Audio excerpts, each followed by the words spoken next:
ಇಷ್ಟ ಅನುಸಂಧಾನ ಮಾಡಿದರೂ ಸಾಕು ನಮಗೆ. ವಿಶೇಷ ರಾಯರ ಗ್ರಂಥಗಳನ್ನು ಅಧ್ಯಯನ ಮಾಡಿ ನಾವು ಚಿಂತನೆ ಮಾಡಿ ಮತ್ತೊಬ್ಬರಿಗೆ ಪಾಠ ಹೇಳೋದು ಅದೆಲ್ಲ ಭಾಳ ಹೈ ಲೆವೆಲ್ಲು ಸೇವೆ ಅಂತಾಗತ್ತೆ. ಆದರೆ ಜನಸಾಮಾನ್ಯರಿಗೆ ಪಂಡರಾಪುರಕ್ಕೆ ಹೋದರೆ ಎಷ್ಟು ಪುಣ್ಯನೋ, ಮಂತ್ರಾಲಯಕ್ಕೆ ಹೋದರೆ ಅಷ್ಟು ಪುಣ್ಯ, ತಿರುಪತಿಗೆ ಹೋದರೆ ಎಷ್ಟು ಪುಣ್ಯ ಬರಬೇಕು ಆ ಪುಣ್ಯ ಮಂತ್ರಾಲಯಕ್ಕೆ ಹೋದರೆ ಬರುತ್ತೆ, ಬದ್ರಿ ಯಾತ್ರೆ ಮಾಡಿದರೆ ಎಷ್ಟು ಪುಣ್ಯ ಬರಬೇಕು ರಾಯರ ಹತ್ರ ಹೋದರೆ ಬರುತ್ತೆ. ಯಾಕೆ?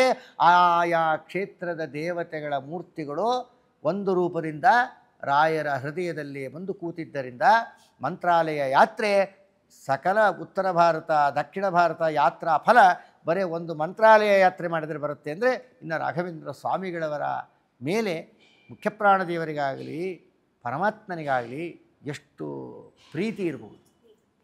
ಆದ್ದರಿಂದ ಅವರ ಭಗವಂತನ ಪ್ರೀತಿಗೆ ಅತ್ಯಂತ ಆಸ್ಪದರಾದ ಕಾರಣ ರಾಘವೇಂದ್ರ ಸ್ವಾಮಿಗಳವರ ಹತ್ತಿರ ಹೋಗೋ ಕಾಲಕ್ಕೆ ಚಿಂತನೆ ಮಾಡಬೇಕಷ್ಟೆ. ಬಹಳ ದೊಡ್ಡವರಿದ್ದಾರೆ ರಾಘವೇಂದ್ರ ಸ್ವಾಮಿಗಳಿಗೆ, ಎಷ್ಟು ದೊಡ್ಡದಿದ್ದಾರೆ ಹೇಳೋಕ್ಕಾಗಲ್ಲ, ಆದರೆ ಅವರು ತುಂಬ ದೊಡ್ಡವರಿದ್ದಾರೆ ಅಂತ ಹೇಳಿ ಕೈ ಮುಗಿದ್ರೆ ಸಾಕು. ತಮ್ಮ ಯಥಾ ಉಪಾಸತೆ ತದೇವ ಭವತಿ. ಅವರು ದೊಡ್ಡವರು ಅನ್ರಿ, ಅವರ ಜೀವನದಲ್ಲಿ ನಮ್ಮನ್ನು ದೊಡ್ಡವರನ್ನಾಗಿ ಮಾಡ್ತಾರೆ. ಲೋಕದಲ್ಲಿ ಜನಗಳು ನಮ್ಮನ್ನು ದೊಡ್ಡವರು ಅಂತ ಕಾಣೋದು ಯಾವಾಗ ಗೊತ್ತಾ? ಅದಕ್ಕೆ ಜಗತ್ತಿನಲ್ಲಿ ದೊಡ್ಡವರು ಅಂತ ಆದವರೆಲ್ಲ ತಲೆ ಬಗ್ಗಿ ನಡೆದವರೇ. ಮಹಾಲಕ್ಷ್ಮೀ ದೇವಿಯರು ಕೂಡ ತಲೆ ಬಗ್ಗಿಸಿದ್ದಂದನೇ ಮಹಾಲಕ್ಷ್ಮೀ ದೇವಿ ಭಾಳ ಎತ್ತರದಲ್ಲಿರೋದು.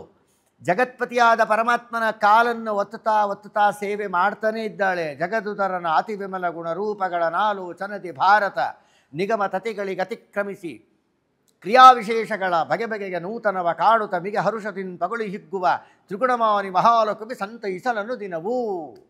ಜಗನ್ನಾಥದಾಸರು ಹರಿಕಥಾಮೃತಸಾರದಲ್ಲಿ ತಿಳಿಸ್ತಾರೆ, ಸತ್ವರದ ಸ್ತಮೋಗುಣಗಳಿಗೆ ನಿಯಾಮಕಳು ವೇದೇ ರಾಮಾಯಣೇ ಚೈವ ಪುರಾಣೇ ಭಾರತೆ ತಥಾ ಆದಾವಂತೆ ಚ ಮಧ್ಯೆ ಚ ವಿಷ್ಣು ಸರ್ವತ್ರ ಗೀಯತೆ.